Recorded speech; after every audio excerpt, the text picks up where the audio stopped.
नमस्कार. सुंदर विचारांची संकल्पना यामध्ये आज आपण चर्चा करणार आहोत. गृहिणीचे योगदान आणि यशस्वी कुटुंब. तर एका गृहिणीचे कुटुंब यशस्वी होण्यामागे खूप मोठे महत्त्वाचे योगदान आहे. तर जे अनेकदा दुर्लक्षित राहते आणि तिच्या संघर्षाचे अनेक प्रकारचे विविध पैलू असतात. म्हणजे जेव्हा एखादी गृहिणी आपल्या कुटुंबासाठी संपूर्ण वेळ देते, संपूर्ण योगदान देते, तेव्हाच ते कुटुंब यशस्वी होते. म्हणजे काय? गृहिणी अनेकदा स्वतःचं करिअर, स्वतःचं शिक्षण, छंद आणि स्वप्नांना बाजूला ठेवते. त्या घरातली स्त्री, त्या कुटुंबातली स्त्री जी आहे ती स्वतःचे छंद, स्वतःची आवड, स्वतःचा वेळ पूर्णपणे कुटुंबासाठी देते. स्वतःची सगळ्या गोष्टी, छंद, आवड, स्वप्नांना बाजूला ठेवते आणि कुटुंबासाठी, कुटुंबाच्या कल्याणासाठी पूर्ण वेळ देते. तेव्हा ते कुटुंब यशस्वी कुटुंब होते. म्हणजे काय? ती स्वतःसाठी वेळ काढणेही टाळते.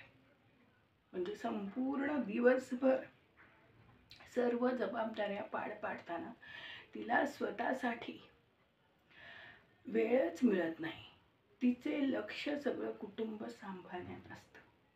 म्हणजे थोडक्यात काय, आपण घराघरात, प्रत्येक घरात पाहत असतो की जी आई असते तिला सकाळी उठल्यापासून मुलांच्या शाळेसाठी आवराआवरी करणे, मुलांचे डबे करणे, टिफिन देणे मुलांना, मुलांसाठी योग्य संस्कार करणे, मुलं वेळेवर शाळेतनं आली आहेत का, त्यांनी खाल्लंय का, किंवा त्यांची यथासांग काळजी घेणे, आपल्या कुटुंबाची, आपल्या फॅमिलीची यथासांग काळजी घेणे, याच्यामध्येच तिचा पूर्ण दिवस जात असतो. शिवाय संध्याकाळी सुद्धा, सकाळपासून तर असते, पण संध्याकाळी सुद्धा तिला दुसऱ्या दिवशीची, आपल्या मुलाच्या शाळेची, अभ्यासाची, होमवर्क झालाय का, या सगळ्या प्रकारची जबाबदारी ती घेत असते.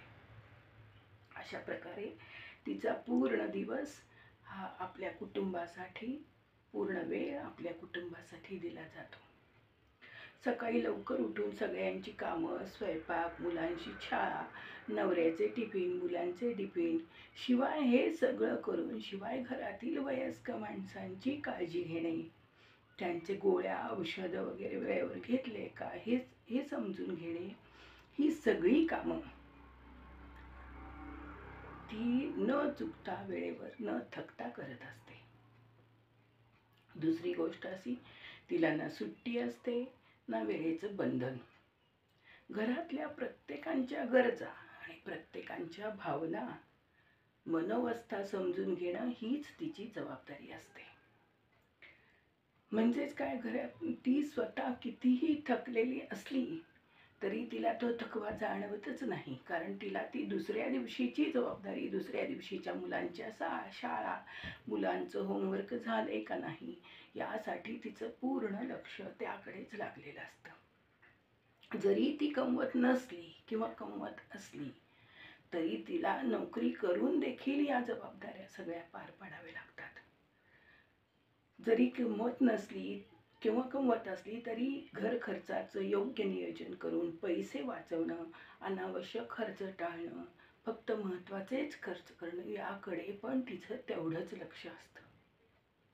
म्हणजेच काय, घरातील एकूण सगळ्याच बाजूनी आपल्या घराची, आपल्या कुटुंबाची उन्नती कशी होईल याकडे तिचं पूर्णपणे लक्ष असतं.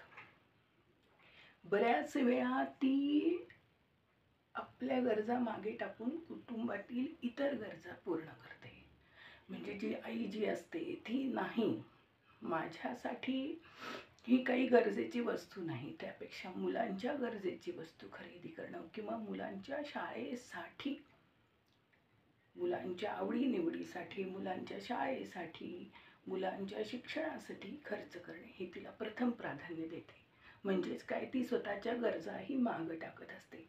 तिच्या श्रमाला मोजमापच नसतं.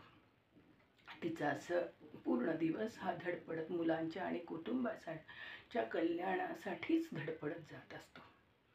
म्हणजे काय, ती केवळ प्रेम हे सगळं तिच्या श्रमाला मोजमत नाही, कुटुंबाबद्दलचं ध्येय जागृत ठेवून, म्हणजे आपली मुलं मोठी व्हावी, छान शिकावी, त्यांना छान जॉब मिळावे, यासाठी मुलांच्या लहानपणापासून ती पूर्ण धडपडत असते. ती केवळ प्रेम आणि जबाबदारी आणि नात्यासाठी सगळंही करत असते. आणि एक भविष्यातलं एक सुंदर स्वप्न ती पाहत असते, की मुलांचं कल्याणाच्या दृष्टिकोनाने एक भविष्यातलं स्वप्न ती पाहत असते. ती फक्त आई आणि बायको म्हणूनच नाही, तर तिला समाजात इतर नाते संबंधात देखील, आपल्या कुटुंबातील इतर नाते संबंध आहे त्याच्यासाठी सुद्धा तिला आपली कर्तव्य पार पाडावी लागतात. म्हणजेच काय, तर गृहिणींचा संघर्ष, मग घरात प्रत्येक घरातली गृहिणीचा हा संघर्ष असतो, तो केवळ कामाचा नाही, तर एक मानसिक, भावनिक आणि सामाजिक प्रवास. कुटुंबातील अनेक संकटात, अनेक प्रॉब्लेमात ती घट्ट आणि समंजसपणे पाय रोवून उभा राहते आणि त्या येणाऱ्या प्रत्येक वेळेला ती ठामपणे तोंड देते. म्हणजे काही कुटुंबात अनेक समस्या असल्या, मुलांच्या असू देत किंवा आणखी कुठल्याही असू दे, त्या सगळ्यामध्ये ती समंजसपणे, धैर्याने आणि संयमाने ती तोंड देते. ती आपल्या कुटुंबाला एकत्र ठेवण्यासाठी सतत धडपडत असते. म्हणजेच काय, तर ती कुटुंबाचं कल्याण संपूर्ण सर्व बाजूने आपल्या कुटुंबाचे कल्याण ती चिंतत असते. तर थोडक्यात काय, की ती कुटुंबाला एकत्र ठेवण्यासाठी सतत तिची धडपड चालू असते, किंवा प्रत्येकांच्या प्रॉब्लेममधून मार्ग काढून त्यावर उपाय शोधून ती पुढील वाटचाल करत असते. त्यांचं यश हे तिच्या त्यागावरच उभं असतं. म्हणजे थोडक्यात सांगायचं झालं तर कुटुंबाचं यश हे त्या कुटुंबातल्या गृहिणीच्या त्यागावर, तिने केलेल्या योगदानावरती अवलंबून असतं. ती सतत आणि 24 तास आपल्या कुटुंबासाठी अलर्ट असते. रात्री सुद्धा, झोपेत सुद्धा आपल्या मुलांचा होमवर्क झालाय का नाही, उद्याच्या मुलांची टिफिनची तयारी आहे का नाही, याचं सगळं गणित तिच्या डोक्यात चालू असतं. ती स्वतःसाठी वेळ देणं किंवा स्वतःच्या मानसिक भावना जे काही आहे ती बाजूला ठेवून संपूर्ण कुटुंबासाठी ती दिवसभर तयार असते. अशा प्रकारे प्रत्येकाच्या प्रॉब्लेममधनं मार्ग काढून संयमाने पुढील वाटचाल करत असते. त्याचं यश हे तिच्या त्यागावरच उभं असतं. संपूर्ण कुटुंबाचं यश हे तिच्या त्यागावर उभं असतं. कुटुंबातील अनेक समस्यांना ती एक वेगळ्या प्रकारे समस्यांचा बॅलन्स करत असते. म्हणजे काय, ती कुटुंबातील प्रत्येक प्रॉब्लेममधनं ती मार्ग काढत असते आणि त्याच्यावर तिचा ठाम विश्वास असतो. एवढंच काय, तर ती मुलांना अध्यात्म शिकवणे किंवा मुलांसाठी नामस्मरण करून घेणे, मुलांवर संस्कार करून घे, शाळेच्या गोष्टी किंवा ह्या शैक्षणिक गोष्टी तर ती करतच असते. शिवाय मुलांवरती चांगले संस्कार घडावेत, मुलांचं यश संपादन व्हावं, यासाठी सुद्धा ती आध्यात्मिक सुद्धा प्रयत्न करत असते. म्हणजेच काय, आपल्या कुटुंबाच्या सर्वतोपरी कल्याणासाठी ती सतत झटत असते. आणि म्हणूनच एक यशस्वी कुटुंब हे एका गृहिणीच्या न थकणाऱ्या श्रमाचं आणि प्रेमाचं फलित असतं. आपण सर्वांनी याची कदर केली पाहिजे, किंवा आपण सर्वांनी याचा विचार केला पाहिजे. आणि त्या गृहिणीचे म्हणून अशा घराघरातील अनेक कष्टाळू आणि प्रेमळ गृहिणींना माझा प्रेमाचा मनपूर्वक अभिनंदन आणि सॅल्यूट. मला अशा घराघरातील प्रत्येक गृहिणींचा, की ज्या आपल्या कुटुंबाला वेळ देऊन कुटुंबाचं फ्युचर किंवा मुलांचं फ्युचर छान व्हावं, मुलांचा भविष्यकाळ चांगला व्हावा, यासाठी 24 तास झटत असतात. प्रत्येक घरातली आई झटत असते. अशा प्रत्येक कुटुंबातील त्या आईचा मला अभिमान वाटतो.